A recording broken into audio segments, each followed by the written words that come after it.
Bismillahirrahmanirrahim. Assalamualaikum warahmatullahi wabarakatuh. Waalaikumsalam warahmatullahi wabarakatuh.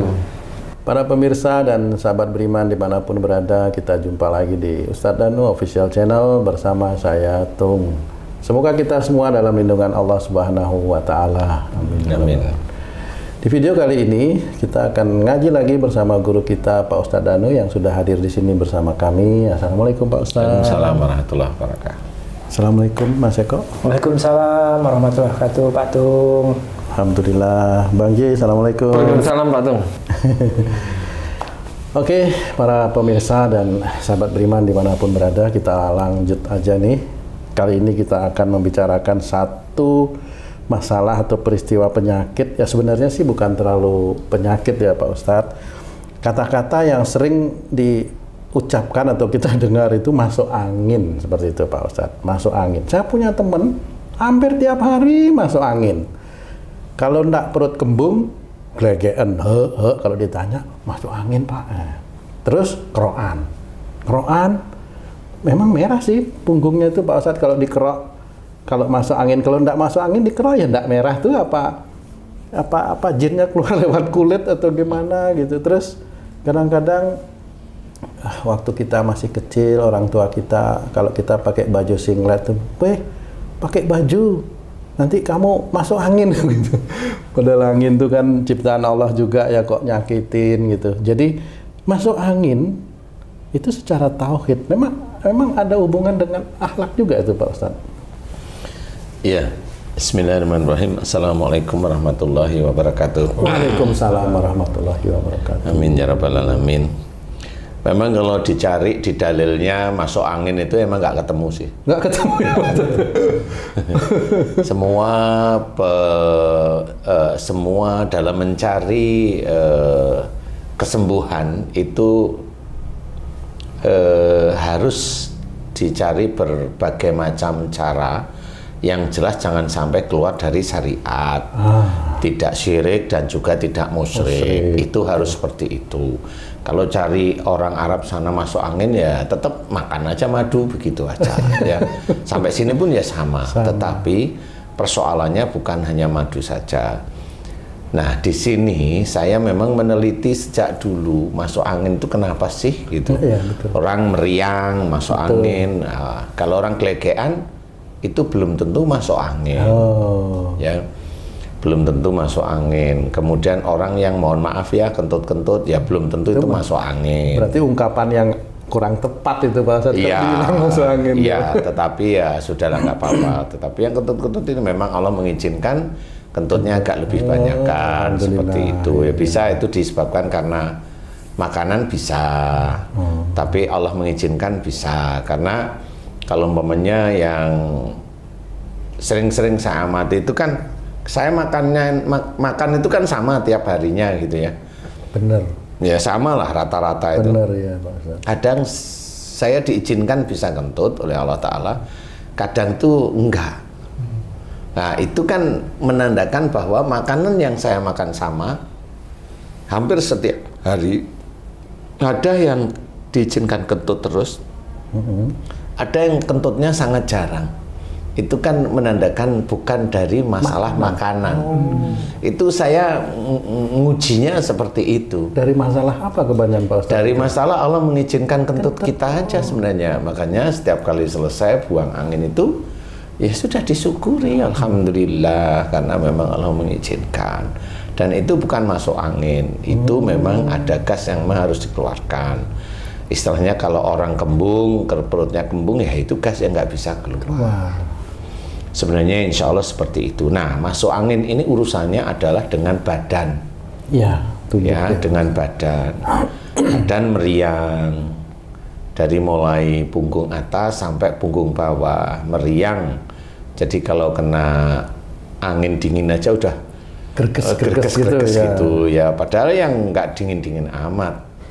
Siang ya gerges-gerges seperti itu. Itu masuk angin ya, meriang. Nah, insya Allah yang selama ini saya amati, insya Allah itu disebabkan dari orang tersebut itu relatif jengkelnya itu setiap hari sering. Jengkel aja. Khususnya dalam masalah keluarga. Kalau di punggung itu insya Allah hubungannya dengan keluarga, entah itu masalah pekerjaan sehari-hari, entah itu masalah anak, masalah antara suami dan istri, itu di keluarga aja, itu intinya. Sehingga itu kalau jengkel itu momennya istrinya ngerjain sesuatu nih, dia lihat nggak bisa, bukan begini loh caranya ngerjain begini, enggak, ngerjain gitu kok nggak bisa. Betul. Awalnya itu terus, tapi kalau itu dikerjakan setiap saat, akhirnya ngejek istrinya, kemudian marah ini dan sebagainya. Itu yang akhirnya orang Muslim, saya cerita tentang Muslim karena kita Muslim, orang Muslim nggak sadar bahwa itu salah di hadapan Allah Ta'ala. Nah, ujian yang dihadapi terhadap istri atau suaminya, pada saat tersebut dia tidak lulus. Kalau dia ada kejengkelan, masuklah jin yang punya unsur itu panas masuk ke tubuh.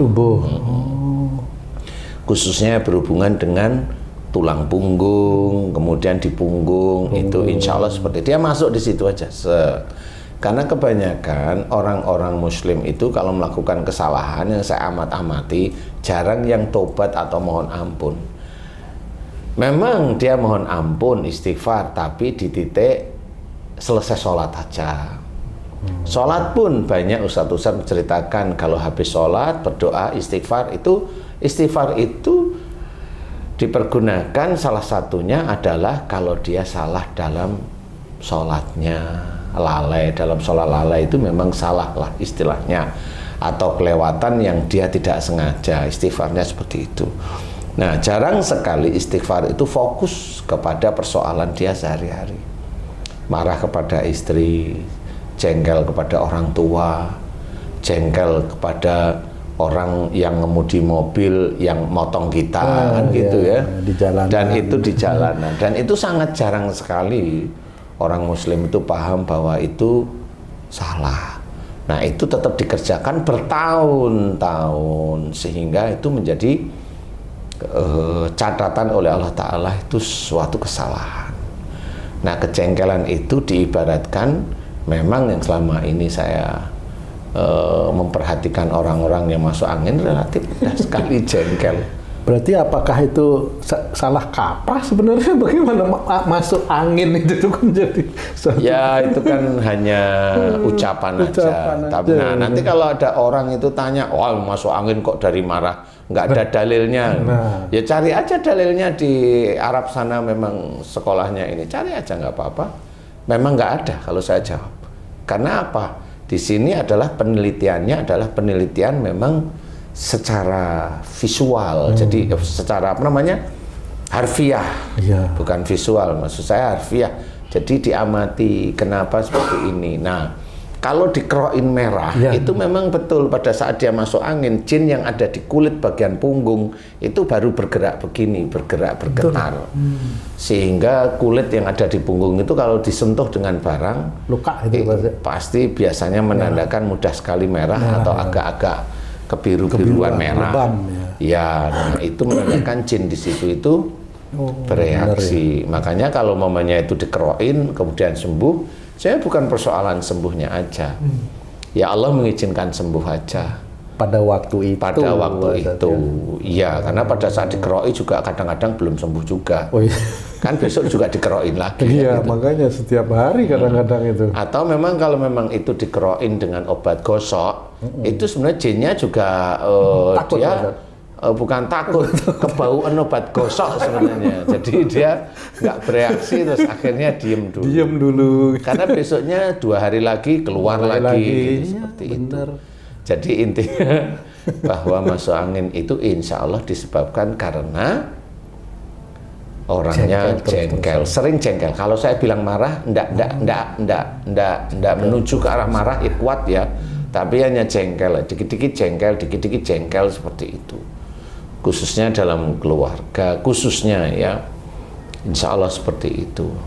Jadi bisa caranya gimana ya? Kalau memang itu kelihatan sudah hari kok meriang masuk angin, ya coba mohon ampun kepada siapa? Keluarga siapa?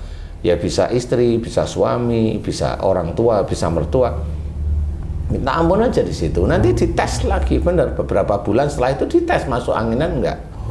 Karena selama ini yang saya amati setelah mohon ampun secara kontinu enggak masuk angin dia. Dan belajar untuk tidak jengkel lagi enggak.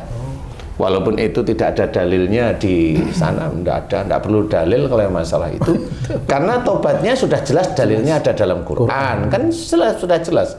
Persoalannya adalah karena kejengkelan dalam keluarga. Kejengkelan dalam keluarga tidak diajarkan oleh Rasul. Kan jelas sekali.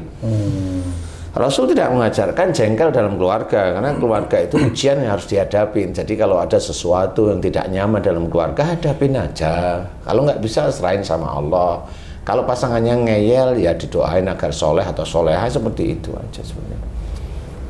Nah, mudah-mudahan itu bisa menjadi gambaran. Jadi kalau tanya dalil, ya nggak akan ketemu. Jadi nggak benar karena memang angin akhirnya menjadi greges, itu juga kurang tepat jadinya Pak Ustadz ya? Enggak. Kalau kena hujan misalnya tuh, jangan hujan-hujanan, nanti kamu masuk angin.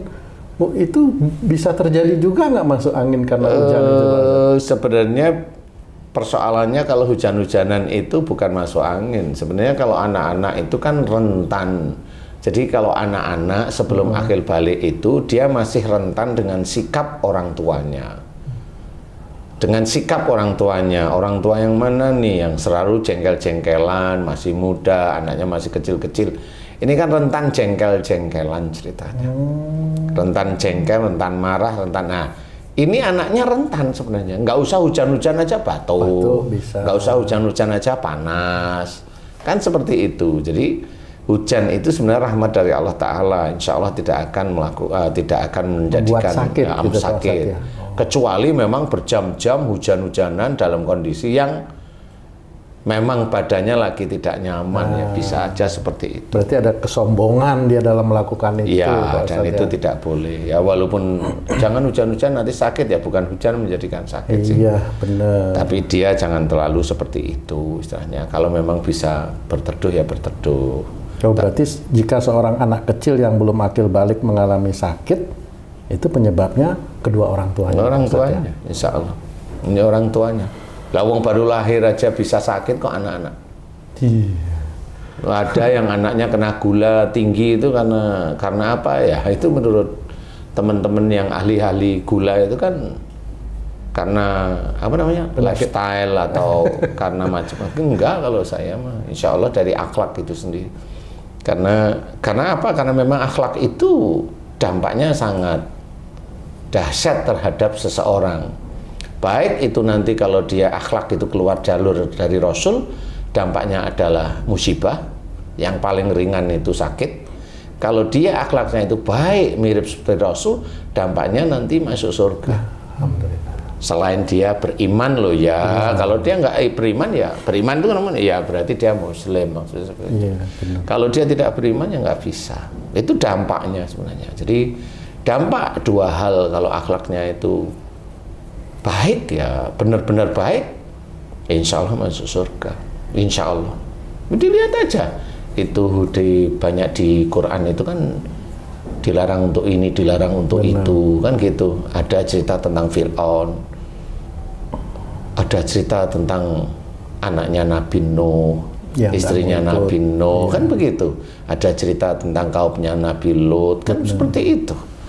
Jadi itu cerita itu bukan untuk menghujat orang-orang yang seperti itu. Enggak, kita harus belajar bahwa ada enggak itu di diri kita. Jadi jangan kita itu menghujat orang lain, menghukum orang lain yang sebenarnya yang berhak menghukum itu Allah. Seperti itu. Ustaz, tadi Pak Tung bilang kan angin itu, Ustaz bilang kan nggak ada efek dari angin itu. Nah, dulu saya dibandingkan yang sekarang, kalau naik motor nggak pakai jaket nih Ustaz, masuk angin Ustaz. Kalau dulu nggak. Oh dulu enggak. Dulu gimana? Dulu maksudnya tuh waktu masih muda mungkin. Sebelum pensiun. Sebelum pensiun tuh naik motor nggak pakai jaket juga, kelilingan juga aman. Pulang-pulang nggak kembung gitu, nggak enak gitu, mau makan kok enak, mau apa enak gitu. Kalau nggak dikerok nggak sembuh gitu kan. Nah, kalau dulu nggak ada masalah, itu bedanya apa tuh Ustaz? Wah, itu macam-macam itu. Ji. Ini kalau memang mau menceritakan tentang kehidupan macam-macam. Kembung kalau nggak dikerok nggak hilang kan gitu, atau itu macam-macam. Satu, itu memang cara Allah mengingatkan bahwa umpamanya Haji J, umpamanya sejak dulu ibadahnya bagus, umpamanya di hadapan Allah ibadahnya bagus dilihat, tetapi haji itu masih ada kekurangan, kejengkelan yang selama ini jarang sekali dimohonkan ampun kepada Allah Ta'ala. Nah, kalau orang yang tidak sakit seperti itu, tidak sakit seperti masuk angin, dia pasti akan lupa, nggak akan pernah mohon ampunan terhadap kejengkelan yang dikerjakan setiap hari kepada, khususnya apa yang tadi masuk angin itu rentan khususnya pada keluarga. Nah, sekarang dites Haji C dengan istri aja, nggak usah yang lain-lain. Sering nggak jengkel? Itu dulu. Nah, kalau sering jengkel, nah ini dijawab nih Ci, kan ini juga sedulur beriman juga ingin lihat jawaban loh ya ini. Sering nggak jengkel gitu? Sering. Nah, kenapa dulu belum tidak diberikan sakit dimunculkan oleh Allah Ta'ala? Bisa aja. Ini menurut saya, bukan menurut Allah. Ini menurut saya, karena ini kan pengalaman yang sering saya meneliti ya. Menurut saya itu memang kejengkelan Haji C belum masuk nisab ukurannya, sehingga pada saat itu belum dikeluarkan karena dulu ibadahnya masih biasa-biasa saja. Nah, sekarang sudah mulai sebelum pensiun nih, ibadahnya udah mulai dikuatin nih. Nah, imannya kan menguat itu Ci. Nah, kalau imannya menguat berarti dosa-dosa yang kemarin itu akan ditampakkan oleh Allah Ta'ala. Agar itu nanti Haji C juga ingat, nih loh kamu itu masih ada dosa di sini. Jadi Allah itu sebenarnya sayang kepada orang Muslim. Kalau orang Muslim itu diberi sakit, itu rasa sayang. Cuma sayangnya Allah bukan sayang yang kalau kita sayang umpamanya sayang sama seseorang wanita itu dengan sayangnya itu akan memberikan hadiah, bukan seperti itu. Belikan fasio. Sayangnya Allah itu beda dengan sayangnya manusia. Kalau manusia sayang memberikan sesuatu, kalau Allah sayang itu mengajari manusia itu nanti untuk masuk surga sebenarnya. Ampunan. Nah, dimunculkanlah sakit atau musibah agar paham bahwa dosanya ada di situ. Gitu. Nah, kalau sudah ada dosa di situ, agar orang ini tobat di titik itu. Agar nanti yang muncul itu kebaikan-kebaikan di hadapan Allah Ta'ala. Nah, itu sayangnya Allah kepada manusia. Cuma kadang manusianya nggak paham.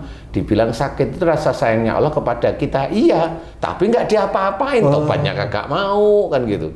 Merasa dianya sendiri itu tidak pernah salah, tidak pernah dosa. Karena apa? Tidak ada dalil yang menerangkan bahwa masuk angin itu dari sanad-sanad nggak ada dijelasin, dia nggak mau ikut. Akhirnya kan bisa aja malah besok-besoknya itu malah akhirnya dia akhlaknya tidak baik, tidak mengikuti Rasul, ya akhirnya ya apa yang dia uraikan betul-betul itu nanti akan menjadikan timbangan di akhirat. Apa yang dia kerjain di dunia akan menjadi timbangan di akhirat. Innal hasanati yudhibnas sayyi'ah, itu betul-betul dia akan merasakan. Jadi sungguhnya amal baiknya dia akan mengurangi amal buruknya, perbuatan buruknya. Nah, persoalannya itu baiknya seberapa, buruknya itu seberapa. Lah manusia itu kalau diingatkan buruknya ngeyel, marah, merasanya dia itu baik terus. Nah, seperti ini. Kan akhirnya dia nggak ngerti. Kalau mamanya dia tahu taubat itu tahu, dia tahu mohon ampun tahu, tapi kalau diingatkan salahnya ngeyel. Ya sudah, nanti dia akan merasakan. Insya Allah seperti itu, Ci. Jadi kalau Haji saat ini sudah mulai dimunculkan, nah itu berarti Allah mulai memperlihatkan sayangnya pada Haji C. Masuk angin itu ada juga nggak disebabkan oleh sihir, Ustaz? Bisa tapi tidak terlalu kuat. Karena masuk angin penyakit ringan ya. Iya kelihatan. Jadi gini, kalau ini nih cerita. Jadi bedanya sihir dengan fisik. Kalau masuk angin itu kan ngeblok satu punggung biasanya. Betul. Sampai ke ini iga-iga di sini. Jadi nggak enak lah ya umpamanya. Nah, kalau sihir itu nggak seperti itu. Oh, Tidak merata semua. Tidak merata semua. Sihir itu nitik. oh nitik. Pada satu tempat ya. Pada satu tempat. Jadi tidak semua kasus masuk angin itu dari sihir, enggak. Tapi kalau masuk angin menurut saya ya sakit biasa aja. Walaupun umpamanya Allah mengizinkan saya diizinkan mampu menyelesaikan sihir, tapi semua orang sakit belum tentu dari sihir. Makanya di YouTube ini saya cerita, nggak semua sakit dari sihir kok. Dominannya apa Pak Ustadz? Dominannya akhlak. Akhlak. Karena sihir itu akan menjadi-jadi kalau akhlak orang itu memang rusak. Iya. Rusak. Jadi begitulah akhirnya sihir muncul. Ustadz, sekarang ini Ustadz, kan bicara yang masuk angin ini, banyak tuh saudara sedulur beriman kita itu yang ada acara bekam. Pengobatan lah ya, pengobatan gitu. Apakah itu satu, itu apa sudah betul syar'i? Dua, betul nggak sebenarnya Ustadz, kalau dibekam begitu itu anginnya keluar? Atau jinnya keluar. Kan gitu ya. Sebenarnya kalau bekam itu memang dianjurkan. Istilahnya kalau dibilang syar'i monggo lah ya. Sama seperti jarum suntik. Kalau bilang itu jarum suntik syar'i monggo lah. Oh, ya, itu ya. Intinya adalah kita tidak boleh bahwa obat itulah yang menjadikan dia sembuh. Poin utama itu. Poin utama itu. Orang berikhtiar itu boleh-boleh saja. Ya. Dan juga tidak boleh nyalain yang lain. Kalau saya paham, bekam itu boleh. Bekam itu kan mengeluarkan darah kotor sebenarnya. Tapi setelah dikeluarkan, sakitnya sembuh nggak? Nah itu saya nggak pernah tahu karena saya nggak pernah dibekam istilahnya. Kenapa nggak pernah dibekam? Ya alhamdulillah diberi sehat sama Allah kan nggak perlu dibekam. Kan gitu ya. Jadi monggo kalau memang mau dibekam, monggo. Kalau sembuh, monggo. Kalau kanker dibekam, monggo silahkan. Namanya ikhtiar kan? Iya. Ya kan? Kanker dibekam saya. Iya. Tapi intinya itu dilakukan, ya. Nah kalau momennya saya mengajarkan menyelesaikan penyakit dengan mengembalikan akhlak yang baik, dengan mengajarkan untuk orang itu mohon ampun di titik-titik tertentu yang menjadikan dia sakit.